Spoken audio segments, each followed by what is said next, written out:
Une conférence de presse est prévue ce jour à 10h30 avec Maurice Kamto, le candidat du MRC à la prochaine élection présidentielle. Une grande annonce est prévue.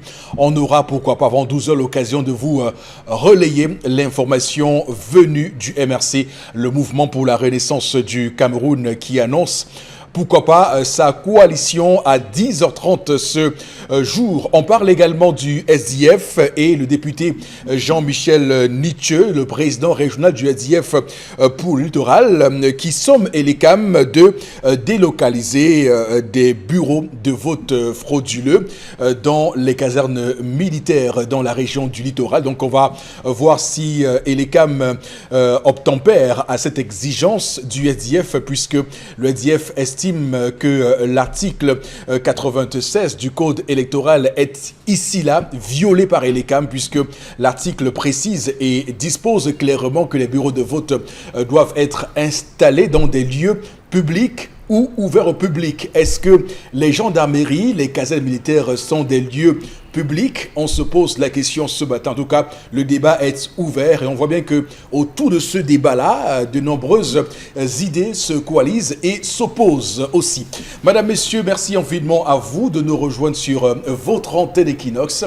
L'émission 10-12, le Zénith de ce jeudi 9 août 2018 avec la même équipe. D'abord vous, Chalamel Batchou, bonjour et bienvenue. Bonjour, monsieur Eric Fopoussi Negou. Bonjour à tous les téléspectateurs. Que se passe-t-il à Fosson et LLM dans l'arrondissement de Fongo-Tongo? On dit là-bas que ça ne va pas. Les populations ont fui ce village à cause des multiples incursions des sécessionnistes. Désormais, c'est l'entrée ou la porte ouverte de l'Ouest. Monsieur Mbargangele, monsieur le serre et les multiples généraux et monsieur le ministre de la Défense, il est temps d'agir. Très bien, surtout qu'une conférence générale anglophone est annoncée les 29 et 30 août prochains pour statuer et étudier la question anglophone, toujours dans une dynamique de dialogue inclusif pour qu'on sorte définitivement de cette crise anglophone qui n'a que trop duré, avec ces nombreuses incursions, avec ces nombreuses personnes mortes ou blessées, victimes de cette sale guerre. Je reprends ici l'expression chère à Achille Bembe. Également sur le plateau ce matin, Florazé, bonjour et bienvenue. Merci Eric Fopoussi, bonjour à vous sur le plateau. À nos chers téléspectateurs, bonjour, merci d'être avec nous. Et ce matin encore, dans le cadre de la revue des réseaux sociaux, nous avons des informations buzz, humiliation, colère à l'endroit d'une dame. En tout cas, les internautes sont offusqués par rapport à une certaine attitude liée justement à l'un des candidats à l'élection présidentielle, notamment Gaga Manadi. Donc, on va revenir justement sur cette information buzz qui fait le tour des réseaux sociaux. On en parle également avec d'autres informations en complément. Eric Fopoussi pour ce jeudi.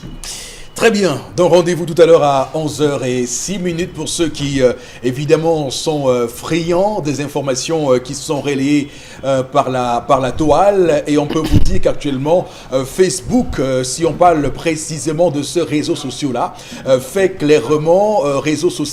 clairement parler de lui, parce que les responsables de l'entreprise Facebook sont actuellement au Cameroun et en ligne de mire la lutte contre les fake news, comme quoi on prévient quelques cas malheureux qui pourraient survenir au soir du 7 octobre prochain si jamais Facebook contribue évidemment à relayer des informations qui ne sont pas très pratiques et très favorables au régime en place. Donc c'est clair que ça se bouscule au Cameroun pour Facebook. On sait surtout que Facebook a été d'un impact particulier lors de la présidentielle, la récente au Kenya, qui opposait Uhuru Kenyatta et Raila Odinga, avec l'agence Cambridge Analytica, qui a d'ailleurs subi, souvenez-vous, d'ailleurs on le relevait ici, un procès pour avoir dérouté certains électeurs par données envoyées sur leur fil d'actualité. Donc la question est centrale pour le Cameroun, on verra bien sur quoi ça débouche. Sur ce plateau également ce matin, Boro Bengan, bonjour et bienvenue.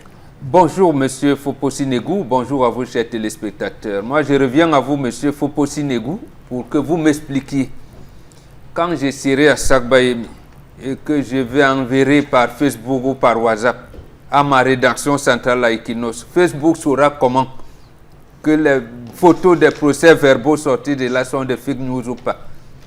Qu'en sera-t-il des candidats qui seront dans des divers centres de vote du pays?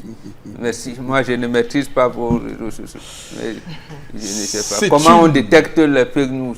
C'est une question centrale d'ailleurs, parce qu'on se pose bien cette question, comment est-ce qu'on doit, comment Facebook pourra déterminer si telle ou telle information est fake. On verra très bien comment ça se goupille, mais on voit bien là une tentative de verrouiller la communication autour de cette présidentielle et de ne pas... Ou alors on laisse donc Facebook, laisser ses dirigeants venir observer les élections partout. Comme ça, Facebook lui-même va faire les remontées des procès-verbaux, les vrais. Voilà. Surtout que Facebook également a été entendu au Congrès américain par son PDG Mark Zuckerberg, notamment dans toutes ces questions qui entouraient l'élection de Donald Trump avec l'ingérence supposée russe dans cette élection présidentielle. Là, donc, clairement, Facebook devient un enjeu central pour toute échéance électorale pour tout pays, pour avoir évidemment un scrutin crédible, transparent, mais surtout juste. Madame, Messieurs, restons dans la justesse de ce programme, puisque la première articulation se met déjà en place avec Tendance Cogne, la voyageuse. Voici l'histoire du jour. Bonjour et bienvenue. Bonjour Eric, bonjour encore à tous ceux qui nous regardent du côté de Oyak. Oyak, c'est un quartier au Cameroun, à Douala, ici même à Douala. Vers la zone industrielle de Bassa. Après le lycée d'Oyak, tu connais l'endroit dans le Congo. Je connais. Deux femmes sèment la terreur au quartier Oyak. Mon français est levé. C'est un peu le quartier. Elles ont braqué un magasin. Elles n'ont pas braqué. Elles sèment la terreur comment? Vous n'avez pas braqué, mais ce que vous faites, ou ce que vous avez fait, tout le quartier est au courant. Elles ont bagarré. Kwemi Karel Franche. Tu connais l'histoire? Non, je ne donne pas tout le nom. Je parle de ma petite camarade Kwemi Karel Franche. Elle connaît l'histoire là. Ah, d'accord. Elle-même, elle a dit que ouais. Ne cite pas les noms des femmes qui... Non, je ne peux pas citer le nom. J'ai cité que le nom de ma petite camarade. Tu m'en as, Eric? Oui, tout à fait. Ne me regarde pas sur ce ton. C'est qu'elle m'a me regarder ça. Ça, vous voyez, il va me frustrer. C'est quoi ton problème? Tu me regardes sur un ton comment comme ça? C'est quoi ton problème? Je n'ai aucun problème. Voilà. Quand je dis que les femmes ont sémé la terreur, je ne sais pas si elle va commencer l'histoire en posant des questions. Pas des questions où je commence par comme... Je ne commence pas des questions, mon père. Non, je raconte l'histoire. Ces femmes-là qui partent toujours au marché avec leurs voisines, que ma voix, Ongo, Kamugo. Mais la terreur vient comment? Sinon. La terreur, c'est que... La terreur, là, tu vas avec ta voisine, ça sème la terreur. Attends, c'est en train de créer un scandale. Donc, il y a une femme que chaque fois qu'elle va aller au marché, elle attend toujours sa voisine. Si sa voisine part même à 7 h, elle vient, elle attend d'abord que ouais, ma... Là, avec ton robe, il tombe pas, je suis pressée. Elle attend. Les jours que l'autre peut aussi chez sa voisine, comme tu ne peux pas même quoi aujourd'hui. Ah, habille-toi alors pas. Quand tu n'es pas là, ne fais pas bien le marché. La vérité a triomphé hier. Comment est-ce que la vérité a triomphé? C'est un monsieur, l'un des maris des deux femmes qui étaient de repos hier, donc c'était son jour de repos, qui avait dit à son épouse qu'une vraie femme, et celle-là qui se lève le matin, elle part faire son marché seule, elle revient préparer, elle arrange sa maison, elle arrange son foyer, elle n'a pas besoin d'une voisine ou encore d'une qui que ce soit pour l'accompagner au marché. Donc où tu es là, si j'entends encore que tu es parti attendre ta voisine pour que vous partez ensemble au marché, tu auras de mes nouvelles. Quand elle a entendu ça, c'est comme si elle était assise sur ses oreilles. Hier, monsieur était à la maison, c'est la voisine qui est venue dire que la mère de Poupi, tu fais comment? Pardon, fais du temps pour maman, j'aime dépiler le tarot, pardon, dépêche-toi. Il va faire un tarot du jusqu'à, il va mettre le ciseau dedans. Le ciseau, c'est les aubergines. Le mari a entendu. Quand sa femme est partie, elle est partie au marché avec la voisine. Au retour, il a dit que maman, comme c'est la voisine qui t'aide à tout faire, jusqu'à je parle, tu désobéis. Même la nourriture, la prépare, tu ne peux pas donner qu'à la voisine parce que même si tu ne peux pas, je ne mange pas. Je te parle, tu me désobéis. C'est à la voisine que tu obéis, c'est elle qui gère ton foyer. Ok. Maintenant, je ne suis plus moi là. Jusqu'à la préparée, monsieur n'a pas mangé, père mon bon. Elle a même pas vu ça, elle dit que ok. Va, c'est la voisine qui te donne le menu du jour. Vas-y. Je t'interdis quelque chose. Tu veux tout faire. Ok, vas-y, fais. Donc, elle est scandalisée. Elle m'a appelé, elle me dit, maman, pardon. Résume-moi ces problèmes. Et elle m'expliquait, parce que j'ai écouté leur version. La dame m'expliquait que, waouh, quand elle peut marcher avec sa voisine, elle n'a aucun problème. Quand elle part souvent, elle lance leurs commentaires en route en partant. Donc, la voisine et elle, les deux s'entendent au point où elle ne comprend pas pourquoi son mari est en train de mettre le calme.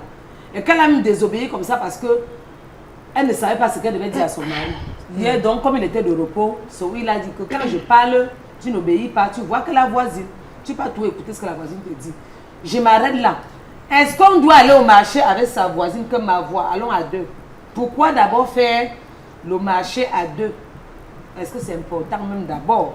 J'ai des questions, réponds-moi. J'ai des questions. Est-ce que c'est important d'abord d'aller au marché constamment avec sa voix? Point d'interrogation. Quand vous partez au marché à deux, quoi faire? Quoi vous faire? Point d'interrogation.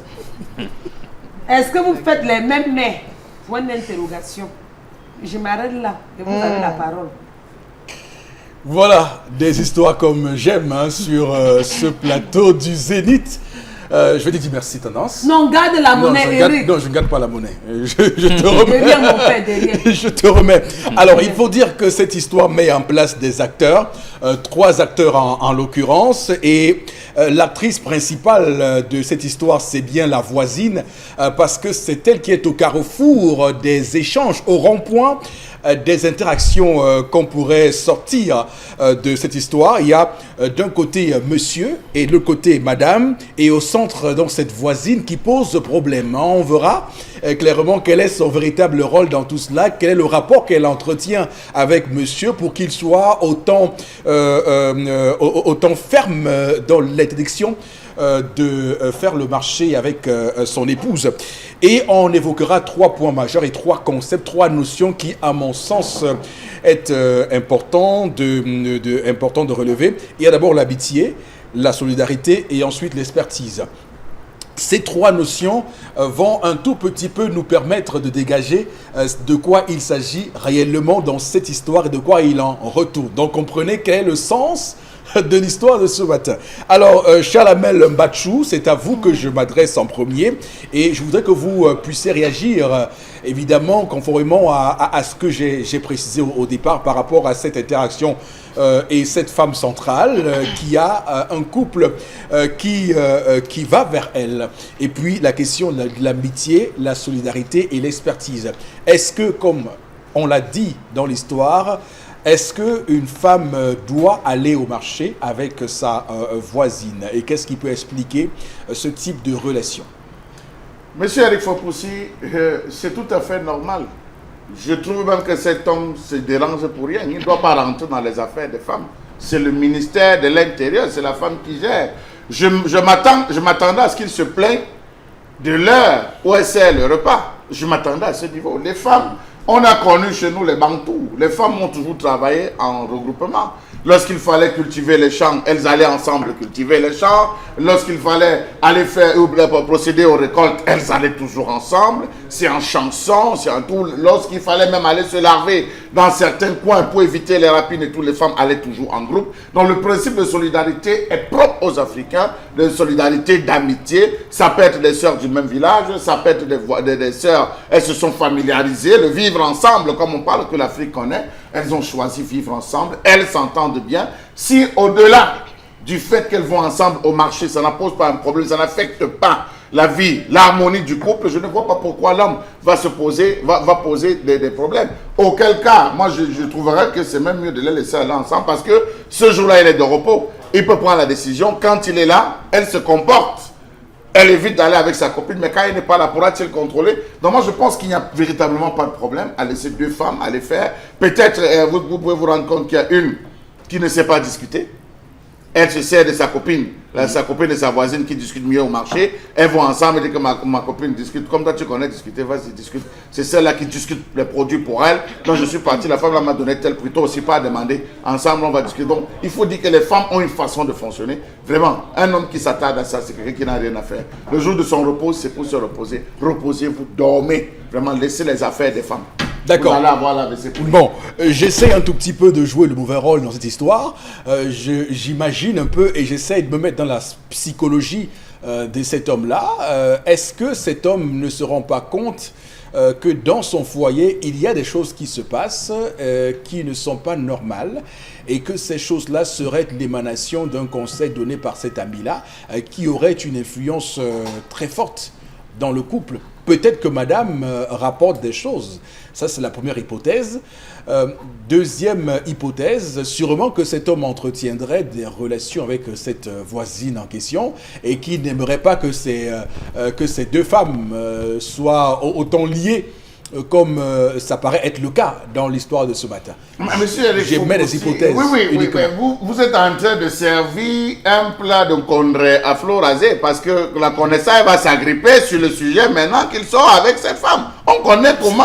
Oui, je vous dis, donc vous êtes en train de servir un bon plat de condré ou de taro avec toutes les fleurs possibles et le vin rouge. Non, monsieur, je préfère lui servir un plat de couscous cuit légumes.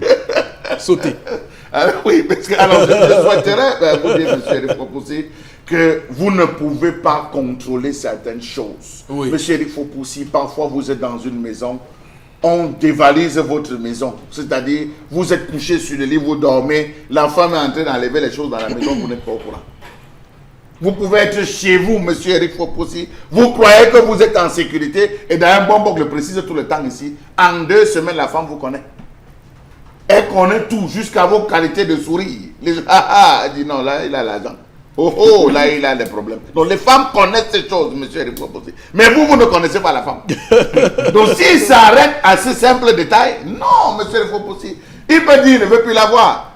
Après, il ne veut plus la voir. Elle transforme cette amitié sur WhatsApp. Ça devient que le salaud est sorti. On peut causer maintenant. Tu la vois sur le téléphone. Tu rentres à 16h, la nourriture n'est pas prête. Non, autant mieux les voir matin ensemble. Monsieur Eric Fopoussi. Et tant mieux les laisser. Non, mais sérieusement, Chalamel, je comprends votre maniabilité, votre habilité à esquiver. Je n'esquive pas, monsieur Eric Fopoussi. Ma question, bon, l'hypothèse qui pourrait faire admettre que cet homme-là soit en relation avec cette voisine-là, pour vous battez tout cela en brèche? Non, monsieur Eric Fopoussi, multipliez ça par 0. Oui. Un homme déjà, c'est une saleté, monsieur Eric Fopoussi, que de pêcher les carpes aux alentours de sa maison. On ne pêche pas les carpes, permettez-moi de parler trivialement, on ne pêche pas les carpes autour de sa maison, monsieur Eric Fopoussi. Parce que lorsqu'il est remonté la boue, lorsque les carpes commencent à manipuler la boue, ça devient très compliqué. C'est des choses qu'il faut véritablement éviter de faire. Lorsque vous voulez pêcher, éloignez-vous, allez même comme à Mabanda, vous allez, il y a de l'eau, vous allez à Longbessou, vous allez vous rendre compte que l'eau est bonne. Votre conseil ce matin, on le reçoit. Votre conseil, sacré conseil. Je parle des carpes, monsieur. Non, mais sacré conseil, on a compris. Chacun, je ne crois pas qu'il y ait, je crois pas qu'il y ait un seul, qu'il y ait un seul homme sur terre qui n'aime pas les carpes. C'est un poisson particulièrement délicieux. Surtout la tête au niveau du C'est un poisson particulièrement délicieux. C'est surtout la tête, Eric. La tête ici et la queue, c'est la mort. Voilà, absolument. C'est C'est clair. Alors, Florazé, pour ce matin, que pensez-vous de la réaction et de l'homme et de la dame dans cette histoire ce matin? Mais déjà, j'ai l'embarras du choix entre le plat de couscous cuit et du condré. Je choisis quoi? Non, mais Non, Eric Fopoussi, désolé. je vous offre gracieusement un plat de couscous cuit aux légumes sautés. À côté, j'ai du condré. Voilà. Chèvre Ou du taro, chèvre. Ou du taro? Ou du taro. Je prends du taro. Voilà. Désolé, Eric Fopoussi. Madame, monsieur, bonjour. Vous regardez l'émission Top Chef sur Equinox Télévision ce matin. Non, vous savez, il n'y a aucun problème à ça. Oui. Il n'y a aucun problème à ça. Et visiblement, c'est-à-dire que la solidarité qu'il y a entre certaines femmes, vous savez, il faut promouvoir ce type de comportement, ce type de quotidien aussi. Parce qu'entre elles, entre les femmes, il y a des petites astuces, il y a des petits commentaires, le plus souvent, qui aident.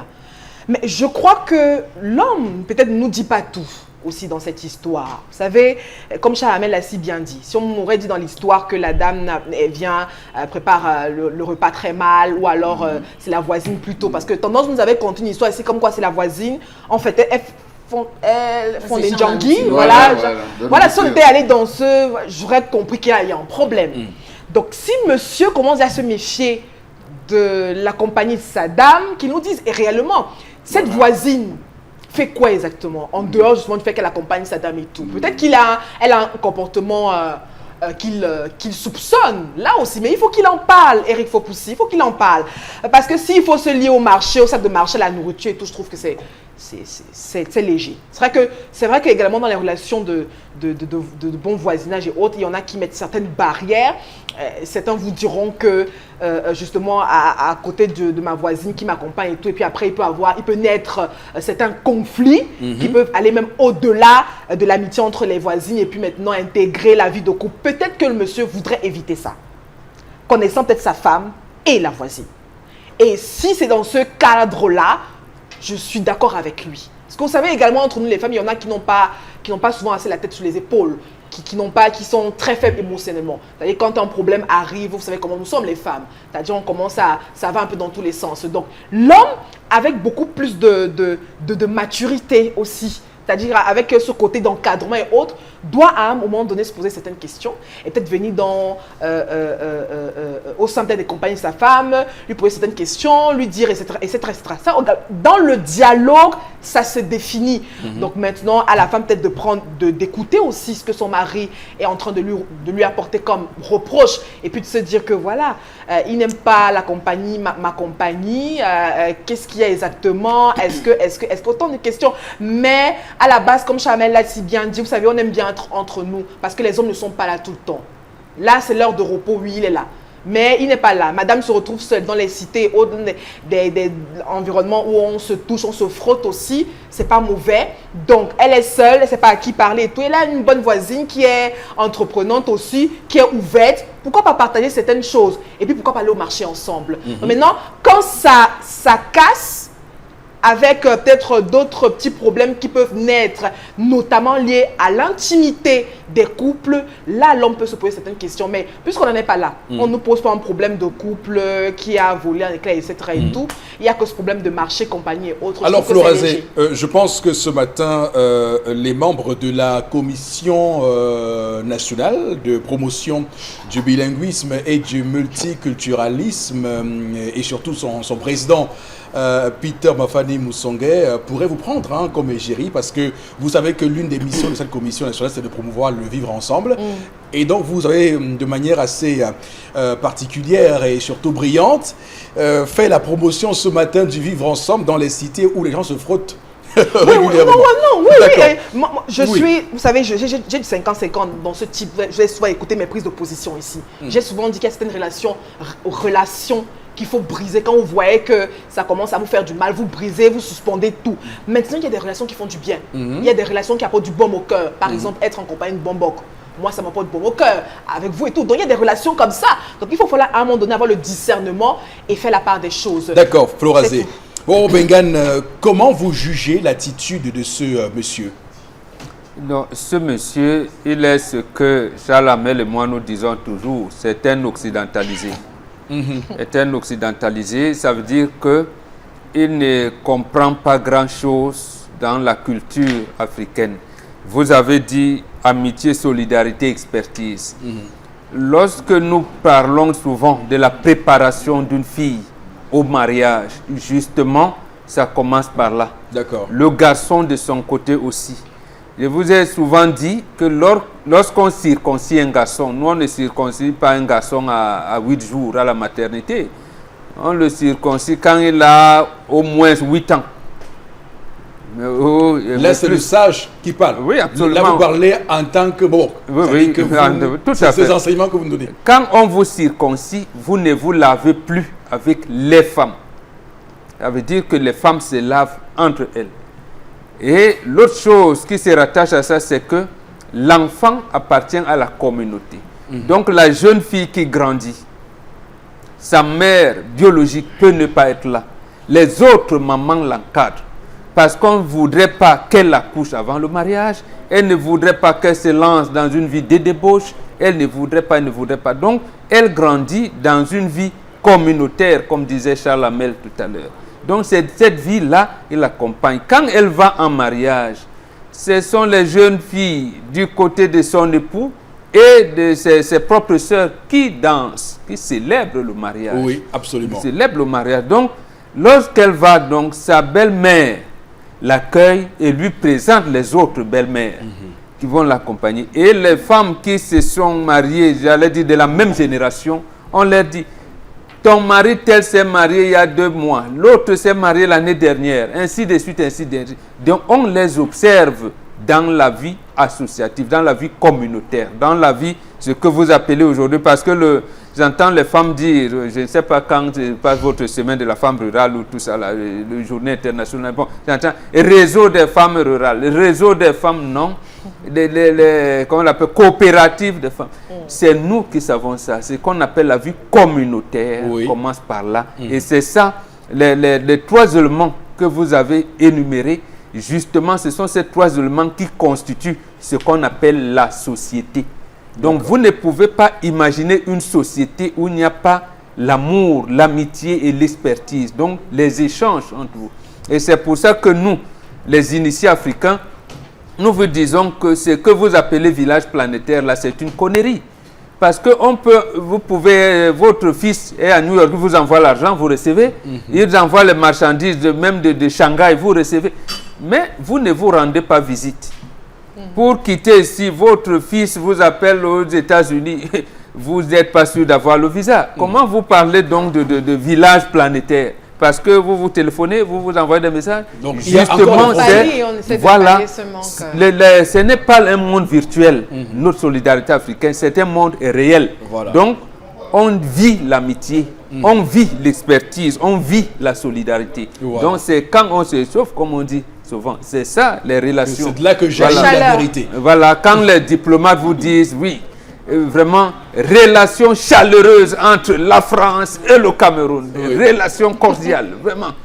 Voilà, c'est ça. Voilà l'explication. Que l'homme ne s'y intègre pas. Justement, il faut même chaque fois qu'on faisait, c'est que quand on sait que vous voulez, pour éviter ce que vous avez dit, est-ce que l'homme non, vous attachez votre femme à la femme qui vous semble avoir des principes moraux, des bonnes conduites dans la maison. Et c'est là où on condamne même certains hommes frivoles.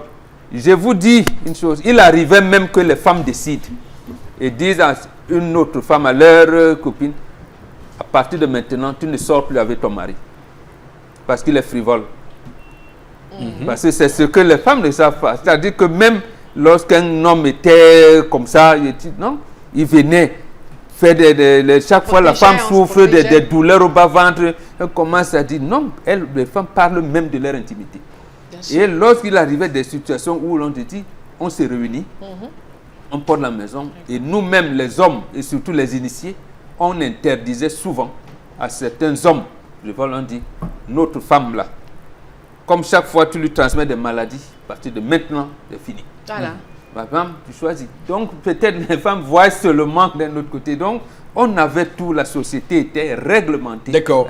Merci beaucoup d'avoir si brillamment fait cet exposé sur les 3 notions amitié, solidarité, expertise qui découlent de l'histoire de ce matin. Alors, tendance sur le comportement de l'homme et le comportement de la femme, qu'est-ce que tu as à dire? Moi, je donne raison à l'homme. Nous, les femmes, nous aimons trop ça. Si on écoute aussi ce que nos maris disent, quoi va faire? L'homme prudent voit le mal à distance. Il peut me dire qu'il ne peut pas te voir avec la voisine, peut-être qu'il est amoureux de la voisine. Comme certaines femmes sont assises sur leurs oreilles là. Oui, ton mari te dit, je vais plus te voir avec telle voisine, bon marcher seul. Il sait pourquoi il dit ça. Et trop de familiarité engendre le mépris.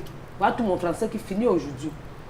Aujourd'hui, tu vas aller au marché avec la voisine. Si ton mari te donnait 2000 francs comme ration, demain quand ça va ham, elle va dire à tout le monde que tu ne manges jamais la viande chez toi. Mieux, on me donne mes 2000 francs, j'achète moi mes morilles fumées. Je mange seul dans mon couloir. Chacun gère son couloir. Parce qu'on se connaît entre nous les femmes, Flora. Oui, je dis que c'est demain ça ham. Non, ma fille, ce genre de comportement, justement, était corrigé par les autres femmes.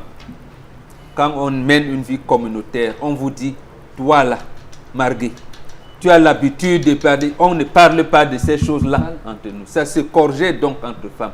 Il n'y a pas à dire que, voilà, elle se complétait même. Elle te dit, une autre femme te dit, mais S'il n'a pas pris, j'ai vu le corps des enfants qui sont venus là en congé chez toi, en vacances chez toi. Non, monsieur, moi, mais les miens sont partis au village. Non, gars, non, prends complète. Voilà, ça s'est géré en Là-bas, c'était à l'Antiquité, le père Bobo, à votre époque. Nous sommes au temps moderne, nous sommes au temps Android. J'ai dit que nous, les femmes sont les championnes en Congo-ça. Vous voulez toujours partir au marché à deux parce que vous voulez faire le Congo-ça, je sais. Hein? Parce que vous allez vous arrêter, manger les beignets ginger. On va même suspendre ça dans les marchés. Parce que vous allez vous asseoir, manger le héros. Hein? Vous ne pouvez pas faire le marché sans faire le dorta.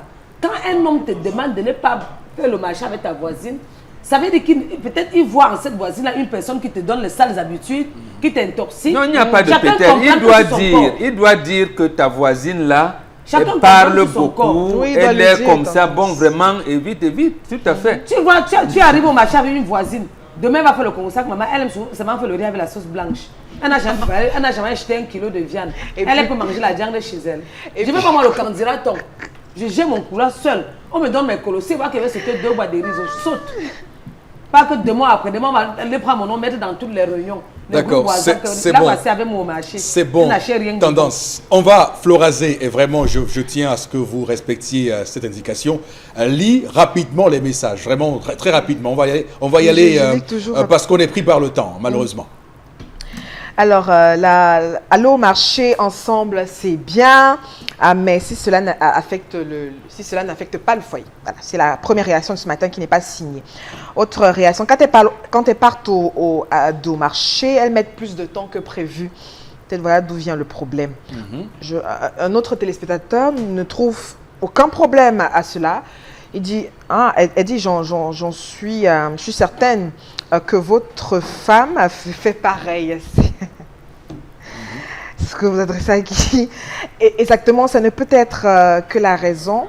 Cet homme entretient sûrement une relation avec cette voisine. C'est Léa qui réagit. Ce monsieur-là, la distance entre Oyak et le marché Dakar, je suis sûre que ces femmes-là marchent à pied. Et en marchant, la distance est très courte. Donc c'est Eric Abonamoussadi qui réagit. Un autre téléspectateur pense qu'il n'y a aucun problème à ça. Une autre réaction ce matin, je suis entièrement d'accord, cela pourrait bénéficier aussi à l'homme, parce qu'arrivé au marché, chacune apporte ses idées pour acheter certains articles et faire même de l'économie. Ok, merci beaucoup à vous, chers téléspectateurs, pour vos nombreux messages. Merci infiniment de rester fidèles sur Equinox Télévision. Au-delà de l'image, nous rendons compte, la télévision qui vous dit la vérité. À tout de suite.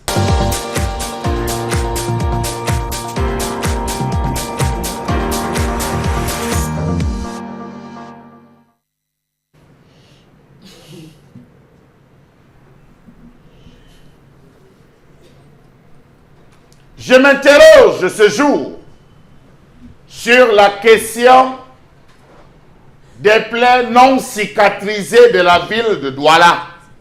12 au total. La ville de Douala souffre de 1000 maux, parmi lesquels 12 ont retenu mon attention. La première, les embouteillages interminables dans la ville de Douala. Rond-point, Dedo, pont sur le Vouri, deuxième pont sur le Vouri, même si c'est la superposition. On nous avait dit que lorsque ce pont passerait, on souffrirait moins des embouteillages. Allez regarder la lenteur avec laquelle on travaille sur ce pont. À peine ce pont a été construit, qu'on se retrouve encore à barrer un côté, à le fragmenter de l'autre. Oh mon Dieu. Faites un tour au niveau de Bonantonin, Ndokoti, Nyala Rond-Point, Nyala Rail, Nyala Parizo, Nyala Kambo, Feu Rouge Bessengue, village Ndokpasi 1, 2 et 3, entrée Cogefa, Bonne 10, terminus BBR. Vous allez comprendre de quoi je parle en termes d'embouteillage. Deuxième plaie, infrastructure routière. Nid de poule, ni d'éléphants et enfin ni de mammouths. Il y a des endroits où on dit même que des femmes se sont noyées dans des gros trous parce que la ville de Douala en connaît. Les ponts qui s'effondrent par-ci et par-là. Regardez la route Bédi et la cité des Palmiers, vous comprendrez de quoi je parle. Troisième plaie, absence de feu de signalisation. Pauvres policiers, j'ai pitié de vous. Ils sont nombreux, désormais à occuper les ronds-points. 4 pour le feu rouge Bessengue, 5 et 6 pour le rond-point d'Aïdo.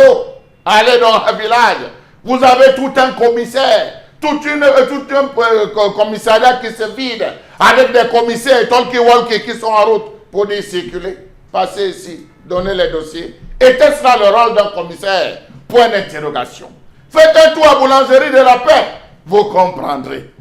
Quatrième plaie, l'insécurité dans la ville de Douala. Où sont passés les ESI, équipe spéciale d'intervention rapide, plus que rapide dans la ville de Douala. Je ne vois plus les camions là, dans les pick-up. Ce n'est plus qu'une seule que j'aperçois de temps en temps circuler dans la ville de Douala. Où sont passés les véhicules? Deuxième agression, braquage à outrance désormais dans la ville de Douala. Cinquième, l'agroalimentaire, produits périmés, sardines rouillées commercialisées dans les surfaces, qualité même des produits à bracadabran, trop d'importation. On importe trop dans ce pays. Sixième plaie, prise en charge dans la santé, accueil toujours compliqué et lent. On dirait que l'accueil souffre véritablement d'un problème et qu'il faudrait une lobotomie pour résoudre cela. Absence de brancardiers dans les hôpitaux. Qu'est-ce qu'un brancardier? Trop de codes. Médecins plus que 300, mais présents dans les cliniques. Absence de médicaments. Et finalement, trop d'interdictions. On se perd. 8e, 7e plaie, les transports. La ville de Douala ploie sous le poids des vieux taxis. Trop de vieux taxis et de vieux taximans. Il faut libérer la ville. Moto-taxi au prix variant. Mobile Bonacqua, moi feu rouge, 200. Mobile Bonacqua, moi feu rouge, 100 francs. Mobile Bonacqua, moi feu rouge, 400. Finalement, pourquoi nos homologues ne tombent pas les prix? Pas de bus. Les bus tombent en panne ou c'est Socatu ou c'est Sotic. Vraiment, on n'en peut plus. On a besoin de transport. Agence de voyage encore dans la ville de Douala. Placez-vous en feu rouge Bességué ou à Lewat sans publicité. Nos frères qui vont dans le Noun, lorsque les bus tournent là-bas, mettez les mains sur la tête. Allez à Tonnerre. Allez au niveau de Bepanda Mala ou à Bepanda San Caleçon, vous allez mettre les mains sur la tête. Les bus, les agences de voyage ne doivent plus être au centre-ville. 8e point, l'incivisme des Camerounais. Trop de poubelles dans la ville de Douala. La route est devenue la meilleure poubelle. Vous êtes dans un taxi sur une moto, vous voulez cracher, piac. Piac, piac. Tant pis pour qui vient. Les bananes sur la route. Les pots d'arachide sur la route. Nous devons interdire les vendeurs ambulants. Ce sont eux la cause. Monsieur Eric Fopoussi dit 9e point, l'alcoolisme. On boit trop à Douala. Trop de bars, trop de snack bars, trop de lieux de débauche, trop d'auberges, des motels, des hôtels. Vraiment. Vous voulez limiter le sida, fermer les hôtels. Responsabiliser les Camerounais. Non-respect de la licence d'exploitation. 10e point, le service public. Lenteur administrative. Gombo. Corruption. Huile rouge. J'emploie les expressions qui passent mieux chez les Camerounais. 11e point, l'éclairage public trop absent. Absence de suivi ou de maintenance. Faites le tour de la ville de Douala. À 19h, évitez certains endroits. Vous vous amusez, même si c'est sur le boulevard, on vous prend. 12e point, la distribution énergétique. Il pleut, non? Mais maintenant, on coupe encore le courant. Monsieur Fopoussi, j'ai fini. 12 points, 12 blessures, 12 plaies, 12 problèmes, 12 difficultés. 12 âneries que la ville de Douala regorge. Je rappelle quand même que là, Charles Hamel, vous décrivez une ville dont le délégué du gouvernement s'appelle Dr Fris Ntoné Ntoné.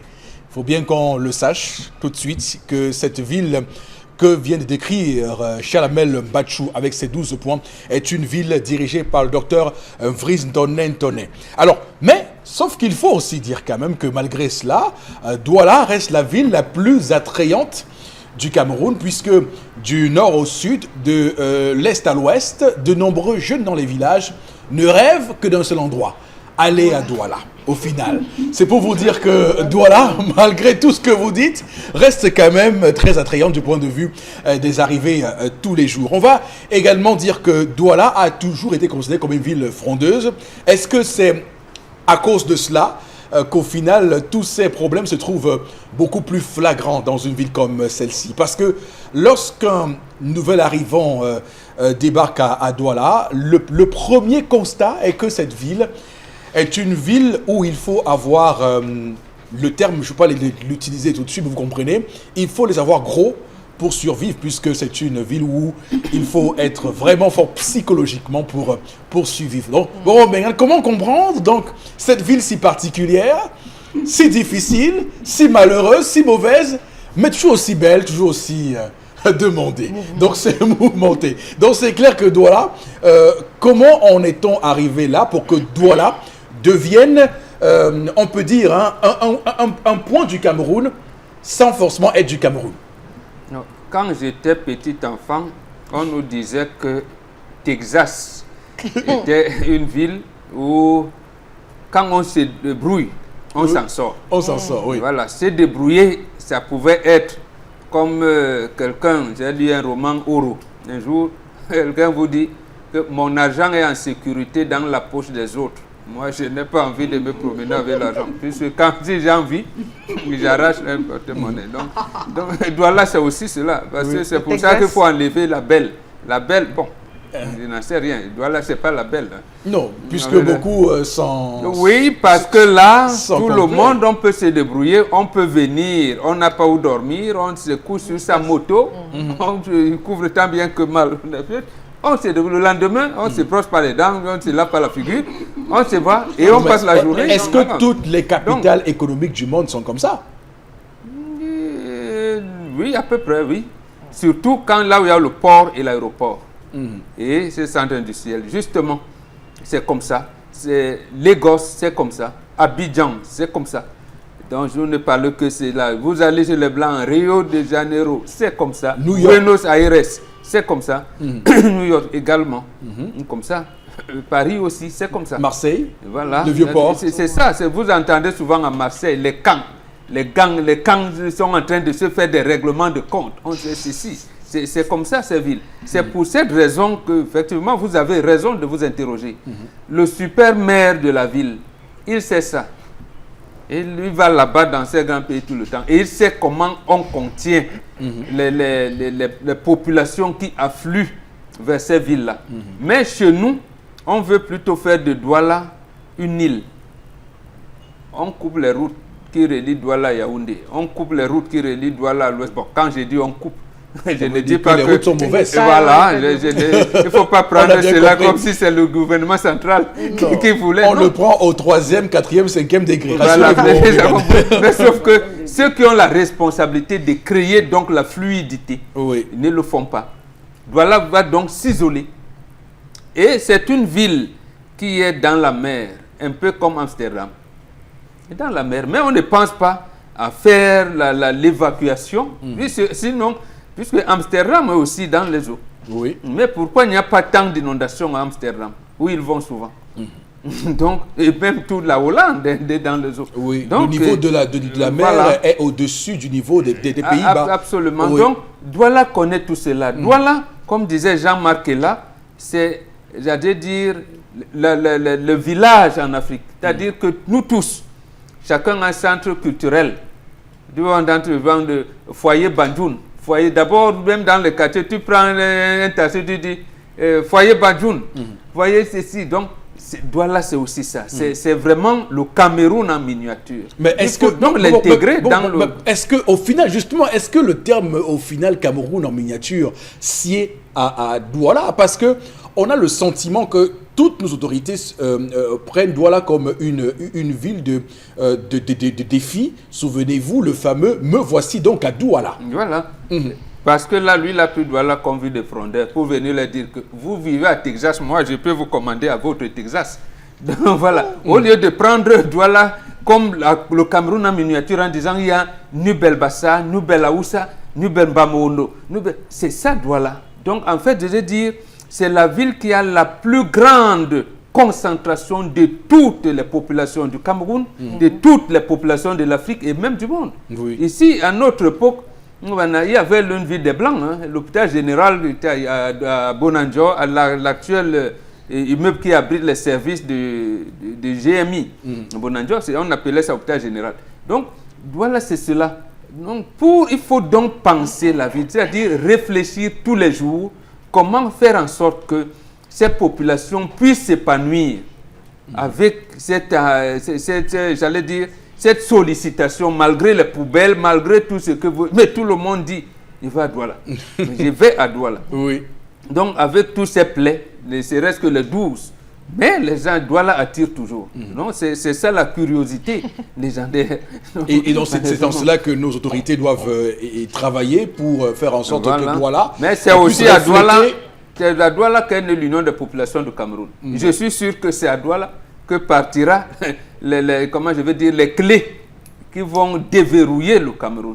Donc, il faudrait que Douala apprécie la situation politique du Cameroun à sa juste valeur. Donc, puisse donner le ton de l'orientation et la bonne, pas l'orientation où on casse. L'orientation la bonne pour vous dire, nous avons reconstruit Douala et répercuter cette bonne j'allais dire, lancée dans tout le reste des villes du Cameroun. Ce qui reste assez compliqué, voilà, comme vous l'avez dit, de par l'effort qui a été fait de faire en sorte qu'il n'y ait pas une voie de communication facile d'accès direct avec le lieu de pouvoir, qui est Yaoundé. Regardez, et surtout, on vous dit qu'il y a 2 ponts. Et on fait tout pour que le rond-point des dos qui vous reverse ici ne soit bloqué pendant plus de 2 ans. Le pont même, il n'y en a pas 2. Au moins de l'ancien pont, nous qui prenons les bains. On a fermé l'autre côté. Oui, c'est ça, je dis. L'ancien pont, on nous aurait laissé, nous qui traversons avec les bains. L'ancien pont circule, je dis le nouveau pont. On a fermé le nouveau pont. Le côté entrant, partant du rond-point pour Bonabé, on a fermé. On a creusé encore la route. Ils ont encore creusé la route. Ils disent que les choses vont passer au milieu. Voilà, très bien. Alors, Florazé, sur Douala, qu'est-ce que vous en dites? Pourquoi les gens viennent à Douala? Comme vous l'avez si bien dit, Douala est une sorte d'Eldorado pour certaines personnes. Et ici, on avait, Charabel nous avait emmené à Konsamba. Et c'est avec le cœur brisé que nous citions Konsamba d'avant, comme étant une ville où les populations vivaient aisément, sans toutefois avoir un cœur à Douala, sans toutefois envier Douala ou Yaoundé.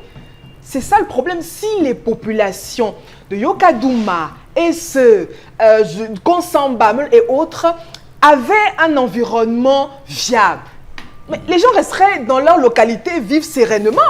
Alors je vous parle, il y a des gens qui préfèrent rester à Makak, qui préfèrent rester à je n'importe quoi partout dans leur région, qui vivent très bien, etc. et autres. Mais sauf que les problèmes qui se posent de façon avec acuité, des problèmes basiques, notamment l'accès routier, parce que justement dans les 12 plaies, il énonce, mais sauf que dans la ville de Douala. Mais non, ce sont des problèmes justement qui enjambent pratiquement toutes les régions du pays. C'est pourquoi certaines personnes se disent, ok d'accord, puisque Douala est pratiquement la porte d'entrée du pays, où on a l'habitude de faire ce qu'on veut, parce qu'il y a tellement...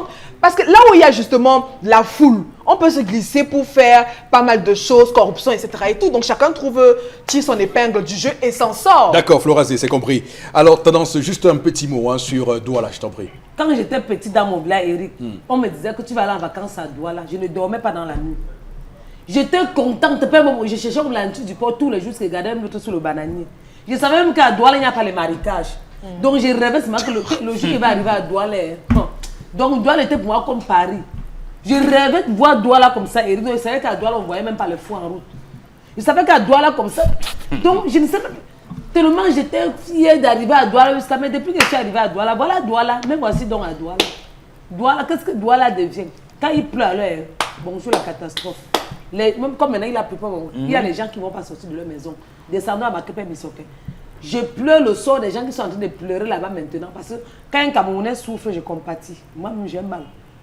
Là, mais quand on parlait de Douala, je vais parler, mais répéter, ça veut que Douala, donc, je ne savais même pas Eric. D'accord. Il disait que Douala, c'est comme Bruxelles. Je ne savais même pas qu'on partait au champ à Douala. Très bien. Donc, il te voulait dire que, est-ce qu'on parle au champ à Douala? Il disait, à Douala, on peut me compatir. C'est bon, tendance. À Douala, comment le peut sortir avec Charles Hamel, Monsieur Bachou, peut-être un mot pour boucler cette affaire de Douala. Monsieur Eric Fopoussi, dans les années 60-70, pour entrer à Douala, il fallait avoir laissé passer. Et l'entrée, c'est au niveau d'un consamba, vous devez avoir laissé passer pour entrer dans la ville de Douala, parce que personne n'entre n'importe comment à Douala. Je pense, monsieur Eric Fopoussi, qu'il faut qu'on revienne à l'évaluation psychologique de certaines personnes pour les faire entrer dans la ville de Douala. Permettez-moi cette expression, sans vouloir Vous avez procéder filtré les comment? entrées comme non, voilà. c'est juste une façon de parler pour dire, bon, qu'il y a des attitudes, des attitudes que certains individus adoptent dans une ville, et on se pose la question de savoir, mais bon Dieu, D'où est-ce qu'ils sortent? d'où D'où est-ce est-ce qu'ils qu'ils viennent, monsieur Eric Fopoussi? J'ai appelé hier André Maritala, et je lui ai dit, s'il te plaît, compose-nous une chanson, je vais à Douala. Je vais à Yaoundé, Oui, transformer en oui. je Non, vais à non, Douala. pas trans, mais qu'il nous recompose. Il m'a dit, je vais m'y mettre pour Douala. Monsieur El Fopoussi, vous n'enlèverez jamais une fille Maka de venir vivre à Douala. Le centre-ville, c'est Bertois. Allez voir comment on vit à Bertois, vous allez comprendre de quoi je parle. Il y a des gens qui, pour rien au monde, ne pourraient abandonner Banganté, Bouddha, je ne sais pas moi, Bangbezéo, Angosas, pour venir vivre, ou Monatele ou Evodola, pour venir vivre, Ou Fontem, ou Fontem, ou Batchenga, pour venir vivre à Douala. Beaucoup de personnes, très peu, je peux vous assurer, viendraient vivre ici à Douala. Il y a un incivisme, une surpopulation, monsieur Eric Fopoussi. On étouffe à Douala. Je vous dis, on étouffe. Descendez à 4 heures, à partir d'aujourd'hui, 4 heures. Allez vous placer à Bonabéry. Allez vous placer à l'entrée de la ville de Douala. Vous allez voir, regardez dans les agences, vous allez voir ce qui se passe. Les gars descendent du bus. Grand, pardon, fais attention, ma moto est dans le truc. S'il te plaît, sois ma moto, on fait douceur. Tu viens faire quoi avec la moto? Je viens me battre. J'ai vendu le cacao, je viens me battre. Tu vas dormir au gars, ça m'importe peu. Je commence d'abord dehors. Dès que je vais attraper, je vais trouver un logement. Voilà comment on vit dans une ville comme Douala. Mais c'est lamentable, monsieur Eric Fopoussi. C'est grave, on ne s'en sort pas. Faites un tour, vous allez voir. Les gars voyagent avec les motos. Vous allez voir des gars qui voyagent avec leurs produits, ils viennent commercialiser, ils ne rentrent plus. Faites un tour au marché Sanaga. Est-ce que vous savez que le marché Sanaga vit à partir de minuit, 1h? Même le marché central. Les meilleures affaires qui se passent dans ce pays, c'est à partir de minuit jusqu'à 3h. Le vrai marché. Non, oui, parce que, bon, Je dis le vrai marché. Les poulets. transportent les vivres. Les poulets déplumés. Vous voulez avoir ça à Sanaga. Vous partez à Sanaga entre 1 et 2 heures. Vous allez voir, monsieur Fopoussi. Les gars font le marché avec la torche. Est-ce que Douala devrait être encore un marché où, pour se balader, il faudrait que vous achetiez une lampe torche de 1000 watts? Il n'y a pas d'éclairage dans la ville? Ou à 19h, vous vous amusez au rond-point 4e? On vous ramasse. Alors, merci beaucoup, Charles Hamel Bachou. Je rappelle que tout ce contexte-là reste à relativiser puisque malgré la chaleur étouffante de Douala, je vois personne qui souhaite rentrer dans son village. Non, mais ça attends, il y en a comme Charles Hamel. Il fait chaud, on dégouline de sueur. Non, on est là, on ne bouge pas. On patauge, on nage dans les flaques et les lacs. Tout, mais on ne bouge pas. Donc voilà. Madame, Monsieur, merci infiniment à vous de rester sur notre antenne. À tout de suite pour la deuxième partie.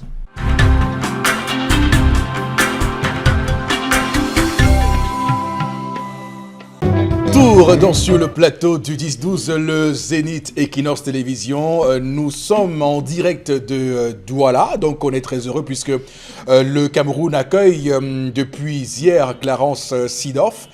qui est en terre camerounaise depuis hier. C'est le prochain, ou bien le futur, ou bien l'actuel sélectionneur des Lions indomptables du Cameroun qui va paraffer son contrat.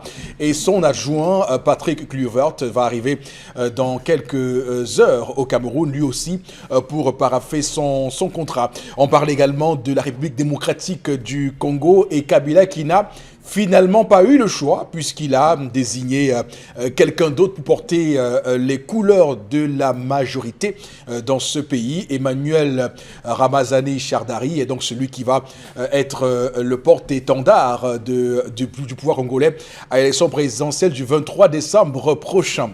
Hier encore, en début de ce programme, nous nous demandions si Kabila va rester légaliste, lui qui depuis 2 ans tente de jouer la montre pour avoir ce troisième mandat, pour briguer ce troisième mandat, mais mal lui en a pris puisque l'opposition et toutes les forces internationales se sont rivées contre lui pour que finalement il cède le pas à Kinshasa. Madame, Monsieur, démarrons cette deuxième partie de l'émission avec vous, Florazé, en prenant quelques réactions à notre sujet colère de ce matin, la ville de Douala, une ville aussi attrayante mais qui ploie sous de multiples plaies, 12 notamment citées par Charles-Abel Bachou ce matin. La première réaction est aussi. Alors, un téléspectateur qui nous dit, si vous voulez voir où se trouve le pick-up Essir, vous le trouverez là où les camions chargent et déchargent les marchandises, les raquettes. Et là où il y a l'intervention rapide. Ils ne sont pas les seuls. Il y a alors que là, l'intervention n'est pas rapide. Le GMI aussi, groupement mobile d'intervention, qui devrait normalement jouer un rôle de fluidité de la circulation, mais ils sont aux abonnés absents. On les voit beaucoup plus dans ce qu'on pourrait appeler ici, entre guillemets, des opérations beaucoup plus lucratives. Entre guillemets, je dis bien entre guillemets. Le GMI, c'est les sorties de la ville. Et dire, comme l'a dit Charles Lamel, devait circuler. Non, parce qu'il y a les drones où vous voyez, on joue et précisément parce que c'est la sortie, précisément déjà. Parce que c'est la sortie de la ville, on sait tous que Douala souffre des entrées et sorties. Ça veut dire que pénétrante est et ouest, c'est compliqué de circuler. Donc normalement, oui. Si vous avez souvenance, vous allez vous rappeler qu'il y avait des policiers qui circulaient dans la ville de Douala sur les vélos. Oui. La bicyclette. Oui. Ça avait été annoncé en grande pompe. Non, on les avait vus. Comment vous les avez vus? Absolument. Ils ont fait 1 mois avec des culottes et tout. Ils pédalaient partout sur le pont du Bourré. Un beau matin, ils ont dit comment on fait quoi ici, ça rapporte. C'était la grosse innovation annoncée par Martin Barngangele. Donc on espère bien qu'on va nous ramener ça. J'ai fouillé la commissariat. Avec des casques comme des cyclistes là. Marqué police camerounaise. Mais bon. Alors, voilà, on a M. Bellet à Bonabéry qui dit que Douala est devenu méconnaissable. Pour ceux qui l'ont vécu dans les années 90, au temps de M. Tobiko, le désordre urbain a donc dépassé les limites. Les habitants de cette ville vivent en permanence dans le stress, ce qui est même à l'origine des AVC et beaucoup d'autres maladies, dit-il, qui n'existaient pas avant. Donc c'est dommage que les autorités de cette ville ont démissionné réellement de leurs obligations régaliennes. Monsieur. Mais bon, c'est pas une mauvaise chose en soi, parce que ça dépend. Il y a une psychologie particulière liée à Douala. Quand vous débarquez à Yaoundé, par exemple, lorsque vous êtes en Bankomo, vous passez par Arala, il y a comme un apaisement, il y a comme un sentiment d'apaisement. Mais lorsque vous arrivez à Douala, déjà au pont la Dibamba, votre cerveau commence à être en suractivité. Non, Yaoundé, c'est pas l'apaisement, c'est la peur. Non, mais il veut parler de la densité, de l'air, c'est comme oui, c'est la je veux dire que je ne peux pas le devant. Mais après, il y a des... Non, mais justement, avant Bankomo, vous descendez, vous remontez, bon, c'est la peur. Vous qui venez surtout de Douala là, ou de l'Ouest, monsieur, attention. Mais à Douala, c'est Texas. Et quand vous dites, je vais là-bas. Chacun peut aller, voilà. L'autre, pourquoi je ne vais pas? Moi, je vais réussir à Douala. Fais quoi? Oui. Bon, monsieur Eric Fotoussi, je vais peut-être renchérir parce que ce qu'a dit Mbombo, je vous prends 3 quartiers. Mabanda, Dokpasi, Bepanda et j'ajouterai un dernier, Aqua. Est-ce que vous savez qu'il y a des maisons qui n'ont pas accès à l'oxygène? Des maisons qui n'ont pas accès à la lumière du soleil. Du jour. La lumière du jour. Ici à quoi? Qui n'ont pas accès à la lumière du jour. C'est-à-dire c'est allumé 24 sur 24 au salon. Et dans l'intérieur, il y a une cuisine où on prépare. Les odeurs sortent comment? Les odeurs de la chambre. Les odeurs... Non, attendez, monsieur, il faut possible. C'est pour confirmer ce que ce monsieur dit qu'il y a des maladies. Eh ben, il faut un dire que... nouveau-né dans ce type d'endroit, Voilà. c'est terrible. Et l'humidité. Il faut dire qu'il faut être surhumain pour vivre à Douala. Voilà. C'est vrai. Ouais. Alors, Azo On est asthmatique. de Berthois, il réagit. Douala, c'est une ville très, très sale. Et puis, on l'a cité, quelques problèmes aussi. Hein. On a également les inondations partout, des poubelles aussi sont partout dans la ville de Douala. Donc, le témoignage vient d'Azo à Berthois. Ndokoti est une chambre pour certains taximens. C'est vrai. Voilà, toutes ces blessures dont Douala est donc victime proviennent de la surpopulation. Douala est la ville des débrouillards. Le commerce est intense. Douala devrait être vue comme la première ville du Cameroun. Mais monsieur, il faut faire un tour au niveau de Nebel. Vous allez voir là, les taximans, ils dorment dans les voitures. Ils dorment tous dans la voiture. Ils sont 3 à 4 à dormir dans les voitures. Derrière la malle arrière, c'est là où il y a les bagages. Faites un tour. Si on essaie de procéder à un équilibre des différents domiciles, c'est-à-dire pour un 3 mètres carrés, autour 2 personnes peuvent vivre, je vous assure que Bessengue va se vider. Bessengue. Donc pas si, donc pas des quartiers comme donc pas si vont se vider. Parce qu'il y a des gens qui dans un 3 mètres carrés sont 12, monsieur il faut aussi. Et ils se relaient. Il y a ceux qui sont gardiens de nuit. C'est comme ça que ça fonctionne. Avant, je ne croyais pas à ça, mais je l'ai vécu personnellement. Ah Et bon? je peux avouer que Même c'est à vrai. Nebel, à Casino, là-bas. Autre réaction, Edgar Franc dit qu'il faut décentraliser le Cameroun. On dit État et moi-même je rentre dans mon village. C'est bien beau de nous faire part de vos intentions, mais, Qui dit pour mais dire. revenez nous voir quand vous aurez réellement Non, réalisé ce installé que à monsieur, Douala il faut par aussi- Anto Villa. Tu Il dis y a, pour dire. il y a Douala des par gens Anto qui vivent Village. à Libé, qui travaillent à Douala. Bien Il y a sûr. des gens qui Aïdéa. vivent à Aïdéa, qui travaillent à Douala. Je vous assure que si l'axe passe normalement, moi je quitte la ville de Douala, je vais Non. m'installer. Moi je vais m'installer chez moi. Je quitte de chez moi tous les matins. et normalement, c'est ça le plan. Normalement, Douala devait être comme Paris.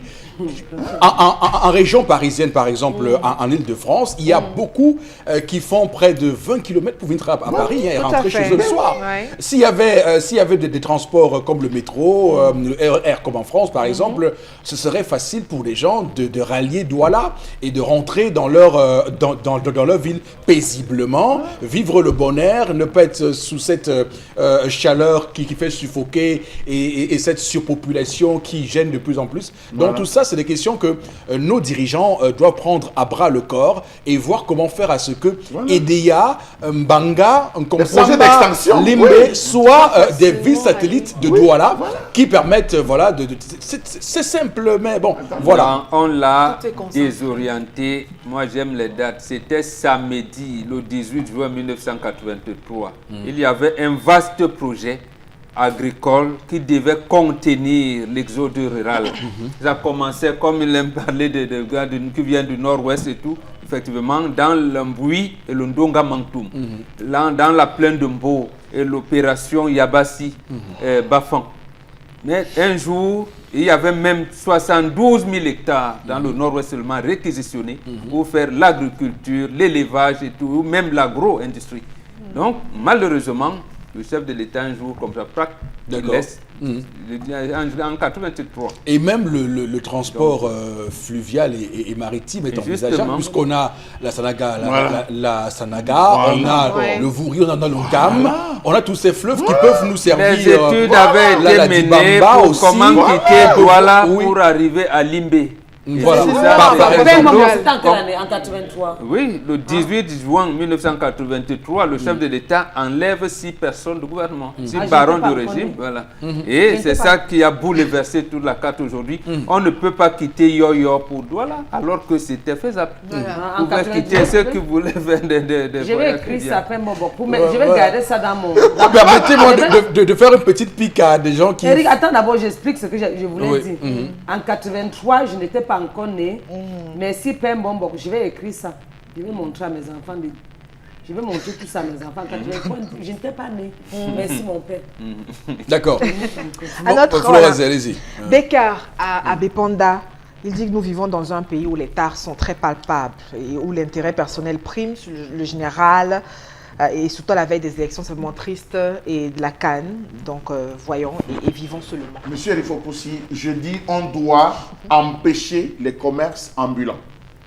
Si on veut résorber le problème de civisme et de saleté, on doit empêcher les commerces ambulants. Et sur le trottoir. Et sur le trottoir. Vous avez des individus qui vous vendent la banane. Mais ils n'ont pas prévu eux-mêmes une poubelle là où vous pouvez jeter les pots. Vous prenez, vous emballez. Déjà quand ils vous vendent pas avec l'emballage. Vous achetez 3 100, je ne sais pas 4 à 100, vous êtes dans un taxi, gars, c'est moi. Ou le fruit de la passion, c'est moi. Le gars peut mettre dans la bouche. Dès qu'il y a des pépins, il baisse la vie. La banane, alors, c'est très grave. La banane, il y en a même qui baissent la vie de la Et ce qui est insoupçonnant, c'est que même des gens qui nous regardent, des patrons d'entreprise, le font. Vous voyez les Prado, ils baissent carrément avec les gars. Regardez seulement ce soir, pendant les embouteillages. Je dois vous dire que vous avez un talent particulier à nous faire ce geste-là, à nous mimer ce geste d'incivisme. J'ai vécu ça hier. Oui, bon. On achète ses prunes et le maïs. Les calés bloqués dans les embouteillages ici à Bessengue. Moi, je rentre à pied. Il mange, il baisse la vitre et il balance là-bas. Et ça même tapé un comme lui voulait dépasser à droite, il a tapé sur le truc, il a failli se ramasser. Il sait déjà qu'il a dit. C'est compliqué. Il lui a dit ta mère. On ne compte pas le nombre de gars. Vous êtes sur une moto, monsieur Rifopoussi assis derrière. Vous recevez une subite flaque. Je vais vous dire comment c'est l'eau qui est tombée. Quand vous faites ça, c'est les crachats. Donc quelqu'un d'avion va faire flaque. Attention. Non, je vous le dis. C'est dans le véhicule. Moi, on m'a fait ça. Je dis, les gens, ils baissent comme ça, ils envoient la bouche. Non. Vous le recevez. Et quand vous imaginez que sur tout ce tronçon-là, il y a 1001 tonneaux d'eau, des gens qui mangent en plein air et qui reçoivent ces crachats. Voilà. Mais attendez, monsieur. C'est la nourriture. Mais je vous dis qu'il faut être... Imaginez-vous que c'est un tuberculeux qui dans une voiture fait... Non, mais franchement. Voilà, merci beaucoup à vous d'être aussi joyeux. Sur ce plateau, c'est pas habituel, puisque normalement, le plus souvent, c'est beaucoup plus sérieux et beaucoup plus en colère que ça, Chalamel. Mais aujourd'hui, il est détendu. Alors, non, même pas. Vraiment, je ne sais pas détendu. Ok. Alors, Florazé, avec vous, on va faire la revue des réseaux sociaux. Tout à fait, Eric Fopoussi. 3 informations pour ce jeudi. Et puis la toute première qui a suscité un peu du dégoût de la part de nos chers internautes, bref, de tous les Camerounais. C'est notamment cette scène, ou à travers cette vidéo, qui fait donc le tour de tous les réseaux sociaux, avec Garga Adi, qui est donc l'un des candidats à la prochaine élection présidentielle, qui a pratiquement humilié une journaliste, Cathy Toulou Elanga, de la chaîne nationale. Et puis on se rappelle que le plateau de l'émission Grand Débat 100% pour cette présidentielle, animée par Aimé Robert Bilina, donc au cours de la dite émission, donc l'un des invités, notamment le candidat donc nommé, a carrément, pratiquement même chassé la journaliste. Cette dernière qui devait présenter cette rubrique au cours de ce programme intitulé Followers, qui était consacré justement sur des internautes, leurs commentaires sur les réseaux sociaux. Bon, le candidat a fait vite d'annuler la rubrique, estimant que la journaliste n'avait pas sa place sur ce plateau. Et il a donc même menacé, aussi pour ceux qui ont regardé la vidéo, de quitter l'émission si cette dernière prenait la parole, donc également avec plusieurs tentatives même du présentateur. Il n'y est pas parvenu. La journaliste quand même s'est retrouvée au cœur de ce conflit, et puis malgré certaines explications, elle s'est quand même levée du plateau sous la demande du présentateur. Une attitude que tout le monde qualifie d'ignoble. Une telle humiliation ne devrait pas être acceptée au cœur même de la société. Et puis on rappelle que, et pour quelqu'un, comme ça se dit sur la toile, qui dit vouloir diriger le Cameroun, où est donc passé le respect pour la femme à travers ce type d'acte, on peut tout de suite décrire le type de personnalité à qui on a affaire. Alors moi j'ai mon idée là-dessus.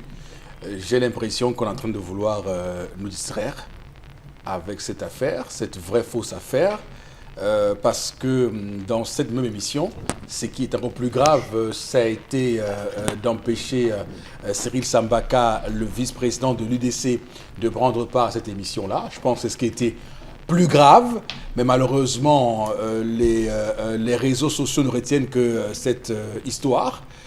Bon, Bengan, est-ce que vous pensez que cette histoire-là vaut qu'on s'y engouffre?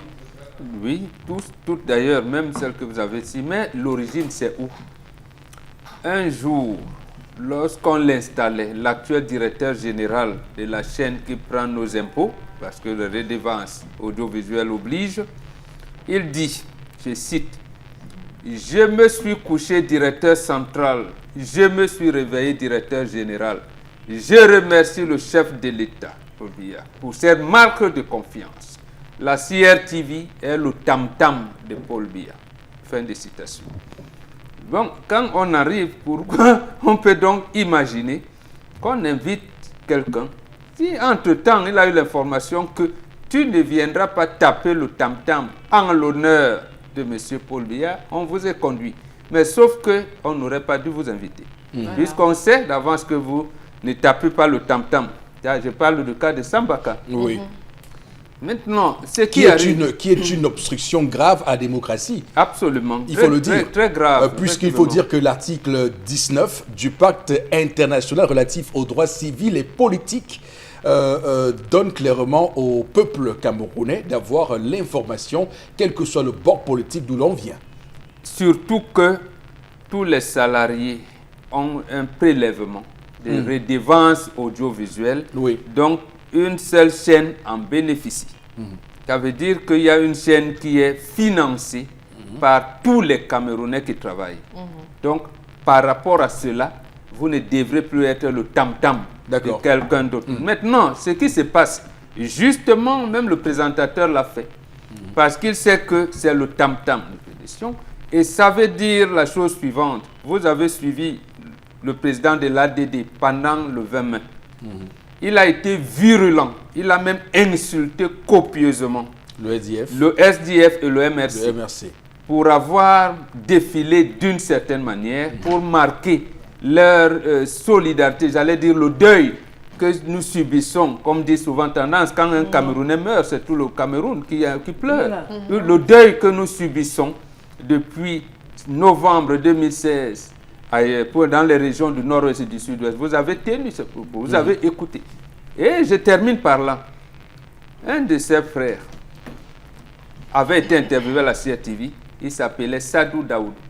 Il a dit, à notre époque, on ne pouvait jamais accepter une femme dans l'armée. Une femme même à côté d'eux. Ça veut dire qu'il y a une culture d'une certaine personne qui estime que la femme, c'est une chose.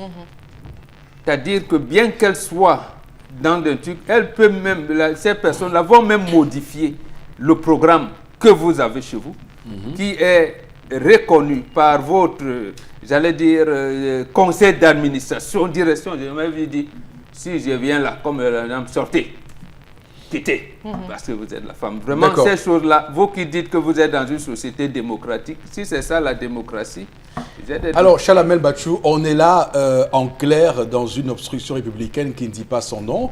Et il faut dire que Charles Pasqua, je reprends ici ses propos, lorsqu'on est englué dans une affaire, on doit créer une affaire dans l'affaire de l'affaire pour que personne n'y comprenne rien. La vraie affaire, c'est la démocratie qui a été obstruée. Mais on a fabriqué une autre affaire pour faire en sorte que personne ne pense à ce gros scandale d'obstruction démocratique. Monsieur Éric Fopoussi, rappelons-nous dans les années 2010-2013, je n'ai pas la date exacte, mais je sais que c'est entre la fourchette 2010-2013, lorsque les artistes revendiquaient les droits, leurs différents droits sociaux qu'on devait leur reverser, les droits d'auteur et tout ça, Bendeka et je pense bien deux autres artistes s'étaient levés et dire qu'ils allaient interdire à tous les médias, à tous les snacks de jouer leurs morceaux. Avez-vous déjà imaginé un jour la radiodiffusion et la télé sans musique? Ça ressemblerait à quoi? Monsieur Éric Fopoussi, le principe d'embargo n'est pas connu au Cameroun. Il y a des attitudes qu'on ne tolère pas. Il y a des attitudes qu'on n'accepte pas. Le principe de confrontation n'est pas compris au Cameroun, n'est pas respecté au Cameroun. Ne prenons pas la forme, ce n'est qu'un geste déplacé. Vous avez vu, pendant combien de semaines on s'est attardé sur une chose aussi, pour moi, banale. Cette affaire de G20. Tous les médias G20, des individus qui n'avaient même plus de place dans les médias qu'on n'invitait plus. Aucune crédibilité. Qui n'avaient aucune crédibilité sur les médias. Aussitôt on a commencé à les inviter sur les médias, ils se sont plutôt refait une santé médiatique pour une coalition banale. Ce n'est pas le RDPC qui les a appelés, c'est eux qui sont allés. Mais aussitôt on commence à faire les tap-tap. Toutes les chaînes de télé, là, non, monsieur, il faut qu'on soit en sérieux. Il y a des choses à des moments sur lesquels on ne devrait pas s'intéresser. L'acte qui a été posé grave, et je m'inscris dans la logique de Mboko, l'acte qui a été posé a été grave. Je pense que ça mériterait même d'une poursuite. Quelqu'un ne peut pas se déplacer pour venir pour vous inviter quelqu'un. Il se déplace, il traverse d'une ville tout entière pour arriver. Vous arrivez là, vous le retenez, comme lui-même l'expliquait sur les ondes de l'Equinox ce soir. Là où il disait, je suis arrivé, on m'a retenu plutôt au bureau. Pendant qu'on m'a retenu au bureau, c'est là où ça... Mais il était très mal. Il était déjà maquillé et sur le Oui, voilà. on l'interpelle. Et puis vous avez cette autre attitude. Mais attention, on veut nous éloigner. Le sujet, le principe de la confrontation. Qu'est-ce qui allait naître de cette confrontation? C'est-à-dire Jacques Famendongo, l'ADD, le maire de Boya et Sambaka. C'est de ça qu'on doit parler aujourd'hui. Quelle confrontation? Qu'est-ce qu'on cherche? Qu'est-ce qu'on cherchait véritablement à éviter que Sambaka ne dévoile sur ce plateau? Et on nous a donc enfumé avec cette affaire pour noyer l'affaire. les disciples de Charles Pasqua. Voilà. Ah. Oui, tendance. Le Cameroun, c'est un pays de droit. Et on a la liberté d'expression. Voilà le français que je connais. Côté politique, comme Charles Ahmed dit qu'on voulait embrouiller les gens là, je laisse un peu passer. Heureusement, d'abord, quand il dit qu'Equinox c'est la meilleure chaîne qui respecte ses invités, on dit que Longue Bouche, tu parles trop. Un invité peut venir attendre Equinox. Qu'il attend qui? Si on dit 20h, tu es là à 19h40, on te marque, tu fais ton émission tranquille. Il y en a même qui arrivent en retard. Et oui, on les met. prend. Quand il veut parler, on va dire que oh, c'est parce que Et Equinox ne blague pas avec ses invités parce que sans vous, donc l'invité est pro. Attends, il y a un gros français que vous voulez dire. C'est vous qui nous commandez. Voilà, c'est les invités qui commandent Equinox. De deux, pour Cathy, qui est journaliste. Je suis ma animatrice, pardon, je ne vais pas m'en fréquenter. Pour Cathy, qui est journaliste. Ça ne peut que passer dans les chaînes où je ne sais même pas ce qu'elle dit.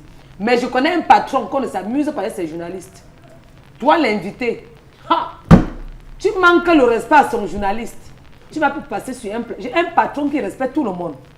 Il a ses journalistes, ses gardiens.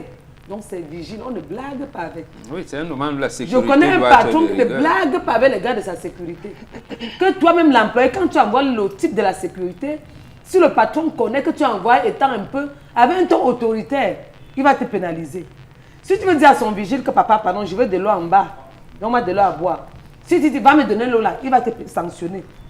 Tout ça là, vraiment, m'enlever sur un plateau, quelle honte. D'accord.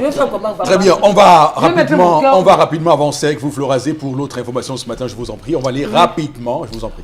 Oui, la deuxième information pour ce matin, on reste en politique avec cette toute autre surprise. Alors, au sein du SDF, on a donc reçu cette démission surprise de Célestin Djamène. J'y arrive.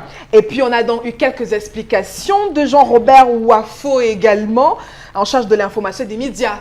Qui a donc confirmé dans un communiqué qu'il a rendu public hier, justement sur la démission de Célestin Djamène, les motifs évoqués également pour tenter de justifier cet acte sont d'une vacuité affligeante. Voilà les mots qu'on peut donc lire dans ce communiqué. On rappelle aussi que Célestin Djamène l'a tout simplement fait en termes d'émission sur une chaîne télévision de la place. Donc il n'a pas annoncé sa démission à travers une lettre, notamment pour respecter les règles de l'art, notamment de son parti politique. Cette démission totalement inattendue et également intervient 2 mois avant l'élection présidentielle, notamment 7 octobre prochain. Nos internautes se demandent, Eric Fopoussi, dans quelle formation politique va donc se retrouver Célestin Djamène ou ça alors vient de, restera-t-il... ça vient de tomber là tout de suite, Oui. c'est officiel. Célestin Djamène rejoint le MRC, c'est D'accord, officiel. D'ailleurs, officiel. c'est Alors, et c'est fait. l'une des informations qui était à l'honneur de cette conférence de presse de Maurice Kamto annoncée pour sa coalition dont il parlait, souvenez-vous, Oui. dans une interview aux 20h de Equinox Télévision. Donc c'est pour dire que là maintenant, les choses commencent à se dessiner sur la carte politique camerounaise. Boro Bengan, quelle valeur vous donnez à cet acte politique de Célestin Djamène? D'abord, je ne pense pas, je n'ai pas, j'allais dire, la prétention de décerner les brevets de représentativité aux citoyens, mais lorsqu'on appartient à une association bien organisée, j'ai Oui. dit, Célestin Djamène, s'il n'a pas remis une lettre de démission et qu'il a annoncé à la radio, ce n'est pas un bon acte, c'est un acte d'indiscipline, ça ne se fait pas. Deuxièmement, il lui était reproché, tout le monde le savait, par son parti, de ses accointances avec le RDPC au sein du conseil municipal de Douala 1er où il est élu, mais également ses accointances avec le délégué du gouvernement où il s'était présenté comme un agent commercial dans la recherche de financement de la société que la ville de La Douala, Suide. vous l'avez dit, il y fait sans le consentement de ton parti. Oui. Mais surtout, lorsqu'un militant ne cotise pas, on doit vous rappeler à l'ordre. Parce qu'en fait, on dit qu'il ne cotisait pas.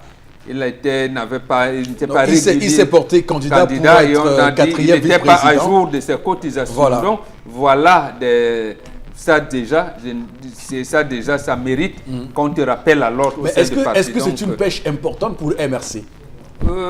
Pour occuper les plateaux, oui. Mais maintenant, est-ce qu'il sera un militant discipliné au sein du MRC? Je n'en sais rien.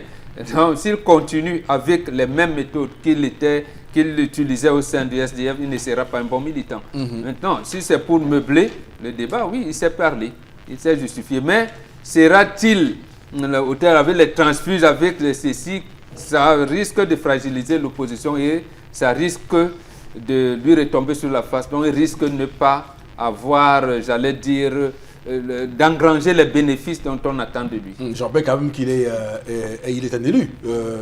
Voilà, il est un élu du peuple là, et le mandat impératif est nul, donc il restera élu jusqu'à l'année prochaine, date de la prochaine élection. Mais maintenant, il va se comporter comment? Oui. Comme un élu du SDF, va-t-il cotiser au MRC ou sera-t-il un élu MRC, puisque là, ce n'est pas le MRC qui l'a investi. En tout cas, il est conseiller municipal du peuple.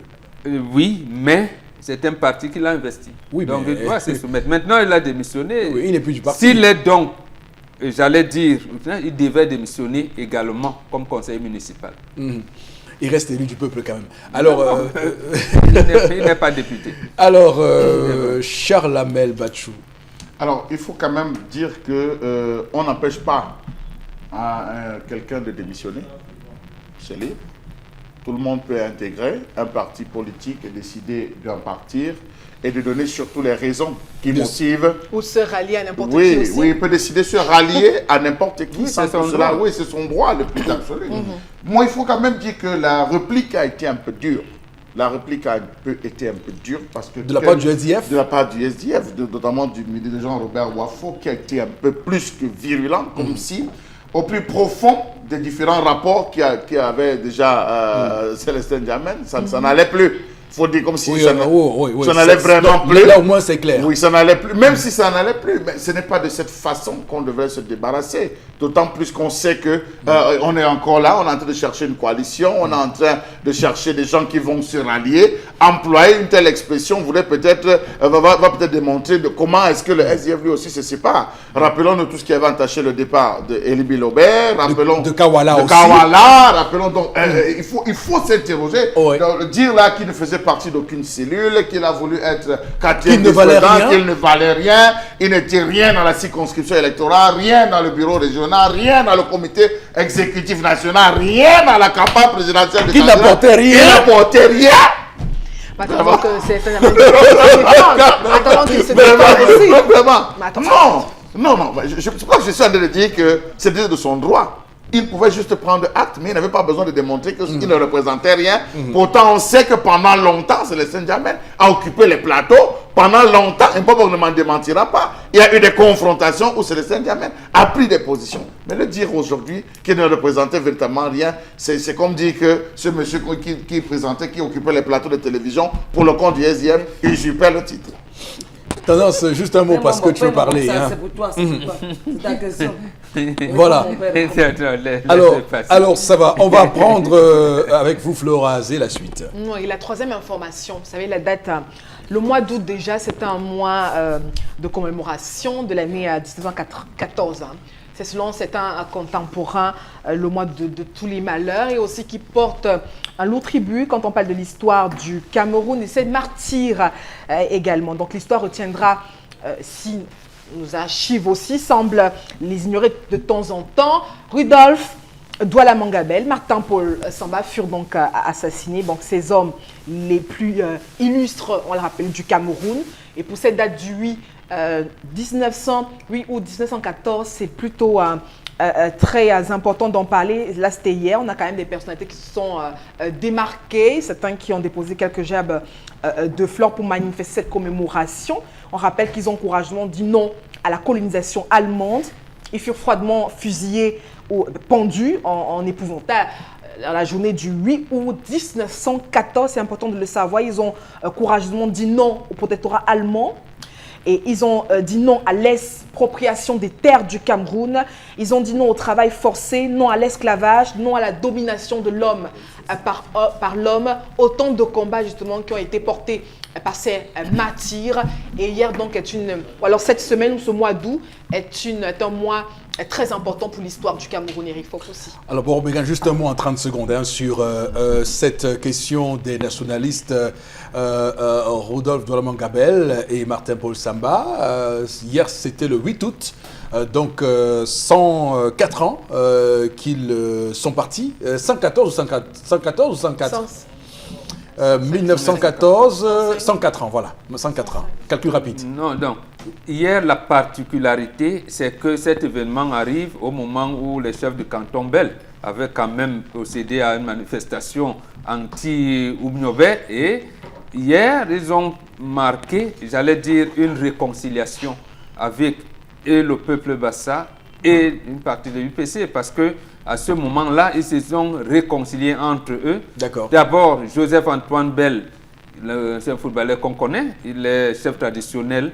dans un village en Gambie, mais davantage un certain Moïse Malip qui est en commandant, qui est le président, le chef du groupement des Bassa d'un commandant, qui a eu l'honneur de poser la gerbe de fleurs sur la tombe de Rudolf Douala Mangabel, donc accompagné par le chef supérieur du canton Bel.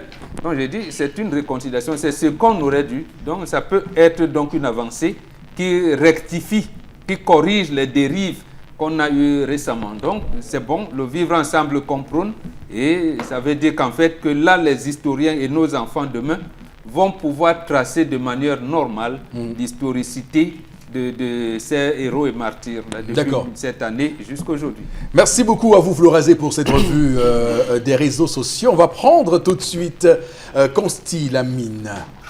Est-ce que la nourriture colle constamment à votre poêle? Fatigué de frotter, gratter et d'abîmer vos poêlons? Eh bien, j'ai la solution. Bonjour, ici Cathy Mitchell, avec ma nouvelle poêle Red Copper. Cette poêle révolutionnaire est faite de céramique non collante et de cuivre super solide. Garantie de rester sans égratignure.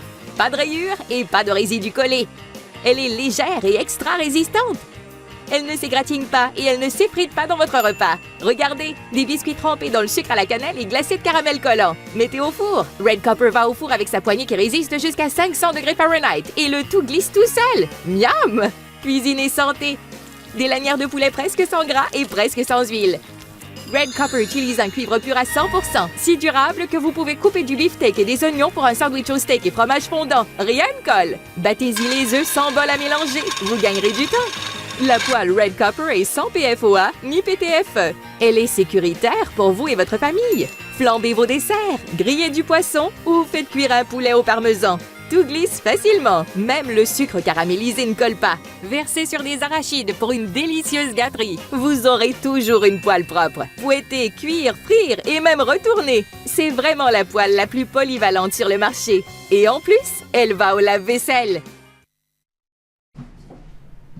Allez-y, Consul Lamine, vous êtes à l'antenne. Voilà, merci. Bonjour une fois de plus à tous les clients du concept Salaka et un bonjour particulier à ces clients-là qui nous font confiance de plus en plus.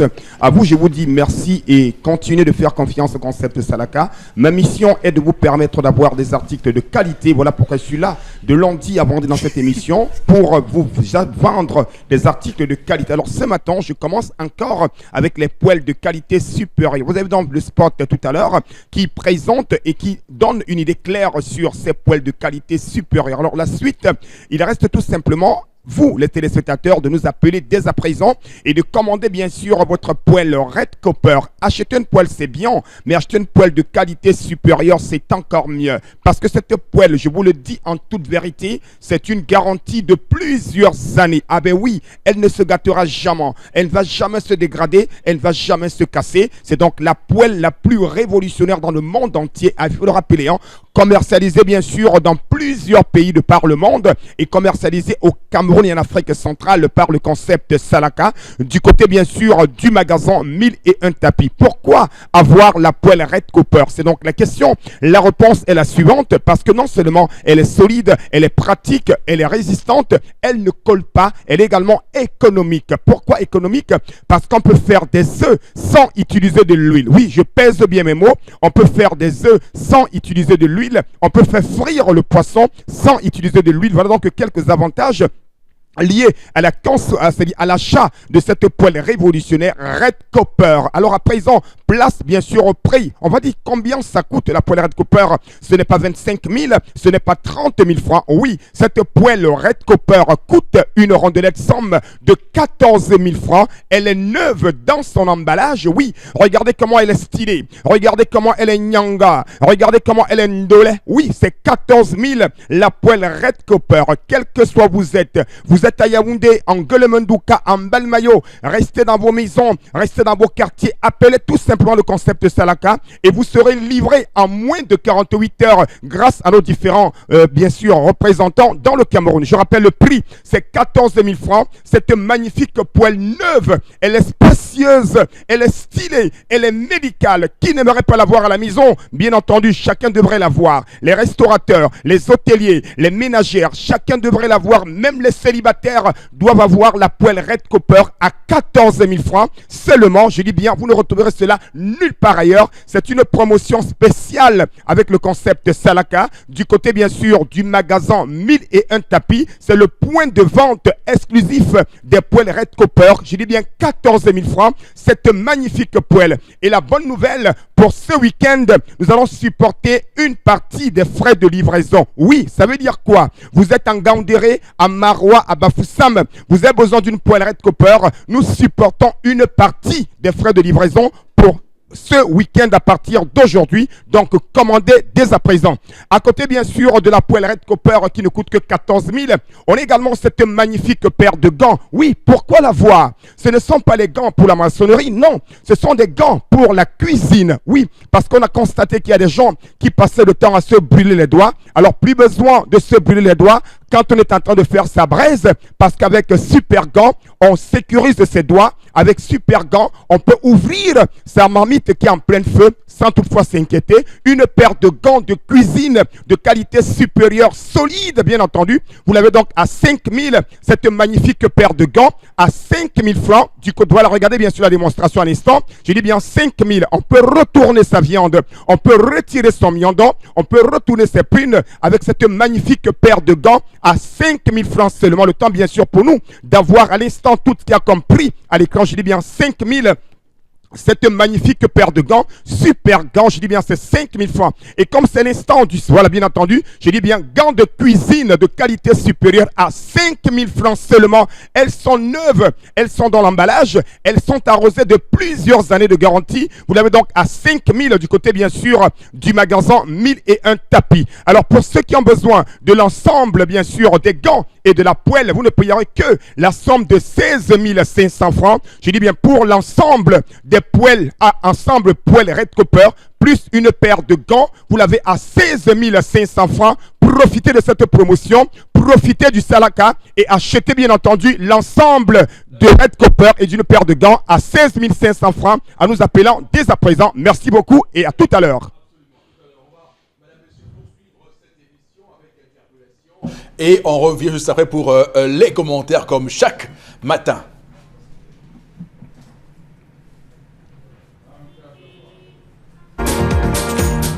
D'abord, je vous remercie de m'avoir interviewé. Et puis, en plus de ça, moi, je pense que notre pays est en train d'aller dans un sens où on ne comprend pas. Parce que quand je regarde le pays, presque rien ne marche. Nous sommes tous dans la rue. Moi, j'ai une licence en biologie animale. Bon, c'est vrai que je n'ai pas une licence professionnelle de genre où je pourrais me placer quelque part pour dire que non, je connais telle chose. Et puis j'ai fait tellement de concours, je n'ai pas eu de concours. Bon, là, ce n'est même pas un problème. Mes amis de classe ont les mêmes problèmes. Mais ce n'est même pas un problème. Mon problème, c'est au niveau de la guerre qui se pose dans notre pays. Vu ce qui se passe à Bamenda, il y a un problème à Bamenda. Moi, j'ai peur de partir dans la zone anglophone. Pourtant, je suis dans mon propre pays. Qu'est-ce qu'on va faire? Cherchons d'abord à travers la réponse à la question, à savoir qu'est-ce qui se passe à Bamenda. Et cherchons d'abord à résoudre ce problème-là. Comme ça, on aura le courage de voyager dans notre pays comme bon le semble. Si déjà on résout le problème de Bamenda, présentement, le problème de Boko Haram a essayé de se baisser parce qu'on ne parle plus beaucoup de Boko Haram. Mais c'est là, c'est pas pour dire que c'est fini. Voyons d'abord le véritable problème qui se pose dans notre pays, le cas de Boko Haram, le cas de l'histoire qui se pose, la crise anglophone qui se pose à Bamenda, à Boya, dans les zones anglophones dans tous les cas. Si on réussit à résoudre le problème, le pays va aller en avance. Et l'émergence 2035 dont on est en train de songer pourra se réaliser. Parce que cette émergence de 2035 ne reste que peut-être 12 ans. Je ne vois pas quel miracle en 12 ans on sera peut-être parmi les meilleurs, les pays de développement. La voie de développement dont vous nous avez dit depuis, moi je ne vois pas. Et je ne pense pas que ça pourra aller.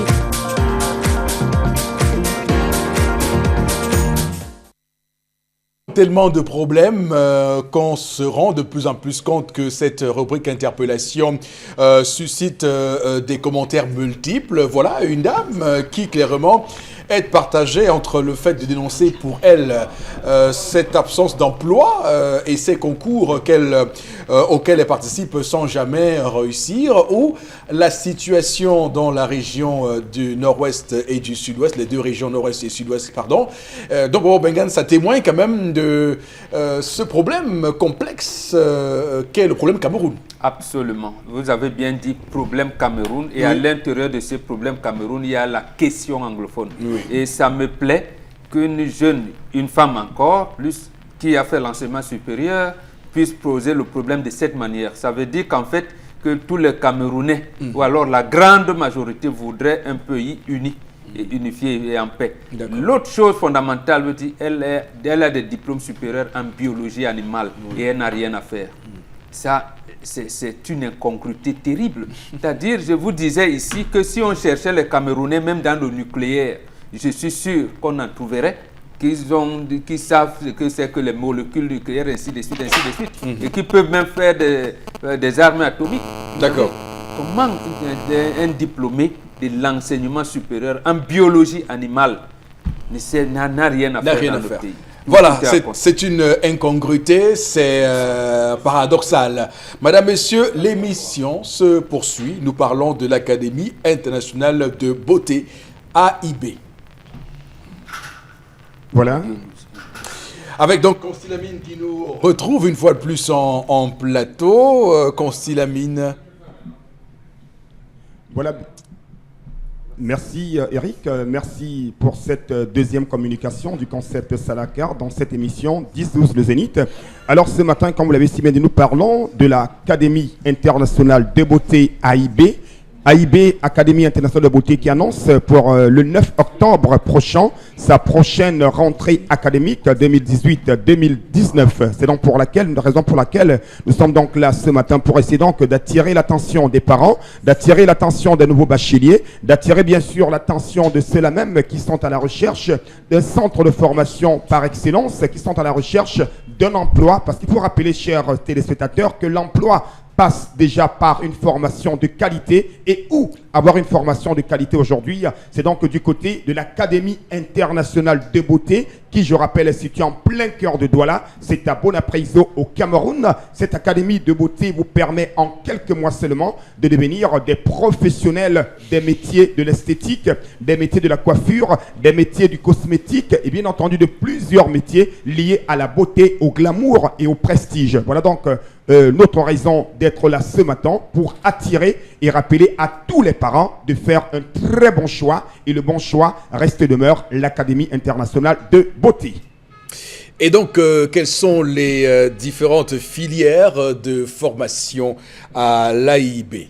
Alors, les différentes filières de formation à l'Académie internationale de beauté, il faut rappeler que l'Académie internationale de beauté, c'est un centre de formation pas comme les autres. Oui, c'est l'excellence au profit des apprenants, et raison pour laquelle nous mettons depuis plusieurs années des formations à fort potentiel d'emploi. Je commencerai déjà par cette première formation, c'est l'esthétique cosmétique. Voilà donc l'une de nos filières de formation, l'esthétique cosmétique. À côté bien sûr de l'esthétique cosmétique, on a également une autre filière de formation qui est bien entendu la coiffure professionnelle. Je dis bien coiffure professionnelle. Vous voulez devenir des professionnels de la coiffure masculine ou féminine? Venez donc vous former du côté de l'Académie internationale de beauté AIB qui se présente d'ailleurs à l'écran à travers ses belles images, à travers ses salles de classe, sa promotrice et ses enseignants. À côté bien sûr de l'esthétique cosmétique, de la coiffure professionnelle, on a également bien entendu une autre filière de formation, la dermocosmétique. Oui, la dermocosmétique, c'est quoi exactement, chers téléspectateurs? C'est cette filière de formation qui vous permet de maîtriser la peau de vos patients. C'est cette filière de formation qui vous permet de maîtriser comment est-ce qu'on peut fabriquer les produits cosmétiques. C'est donc ça, la dermocosmétique. Et pour ceux qui veulent en savoir davantage, il sera question tout simplement de vous rendre de lundi à samedi du côté bien sûr de l'Académie internationale de beauté AIB qui est située, je le rappelle, en plein cœur de Douala. C'est à Bonapriso au Cameroun, derrière l'ancien supermarché Champion. Vous retrouverez cette grande école de beauté. Vous retrouverez bien sûr cet espace de rêve pour un enseignement de qualité supérieure. Voilà donc quelques filières de formation qui sont donc disponibles, bien entendu, du côté de l'Académie internationale de beauté. Je rappelle les filières de formation, l'esthétique cosmétique, la coiffure professionnelle et bien entendu la dermocosmétique. Également, il faut rappeler également qu'en dehors de ces filières de formation présentées il y a tout à l'heure, il y a également plein d'autres filières de formation. Également ceux des professionnels qui veulent également faire un recyclage. Retenez que vous êtes déjà vous êtes une coiffeuse, vous êtes une esthéticienne, vous voulez également avoir un plus au niveau de votre formation. Vous pouvez également venir à AIB, agrandir vos connaissances à travers des filières de formation à courte durée pour des professionnels. Quelle est la particularité de AIB et quelle est la date de la prochaine rentrée académique et comment se passent les inscriptions? Alors la grande particularité de l'AIB, c'est déjà la qualité de ses enseignants, c'est la qualité des locaux, c'est également les avantages que nous accordons à tous nos apprenants, notamment des stages académiques que nous garantissons à tous nos étudiants. Oui, se former, c'est bien en matière de théorie, mais faire également la pratique, c'est encore mieux. Voilà pourquoi à AIB, nous rassurons à tous les parents qui vont envoyer les enfants chez nous. Les stages académiques sont garantis. Également, l'intégration directe dans le monde de l'emploi grâce à nos partenaires qui sont au Cameroun et dans certains pays africains. Voilà donc quelques avantages qui pousseront ceux qui nous regardent en ce moment d'aller inscrire leurs enfants, alors d'aller choisir l'Académie internationale de beauté. La prochaine rentrée académique est fixée pour le 9 octobre 2018. Les inscriptions, c'est très simple. Vous déposez un dossier dans notre école et juste après avoir déposé le dossier, on vous appelle pour l'inscription. Et je rappelle que le coût de la formation est à la portée de tous les apprenants. un seul mot, chers téléspectateurs, choisir c'est bien, mais choisir l'Académie internationale de beauté, c'est encore mieux. Merci. Si vous n'êtes pas A, I, B, vous serez où, chers téléspectateurs? La solution, c'est d'aller dès à présent vous inscrire du côté de l'AIB à Bonapriso. Voilà, au Cameroun. Merci beaucoup, Consti Lamine, ce matin sur Equinox Télévision. Mesdames, Messieurs, on va tout de suite se dire au revoir à ce point précis de l'émission en vous donnant rendez-vous demain lorsqu'il sera 10h. Restez câblés sur nos programmes qui se poursuivent en après-midi, également le soir. Et surtout, que Dieu bénisse le Cameroun.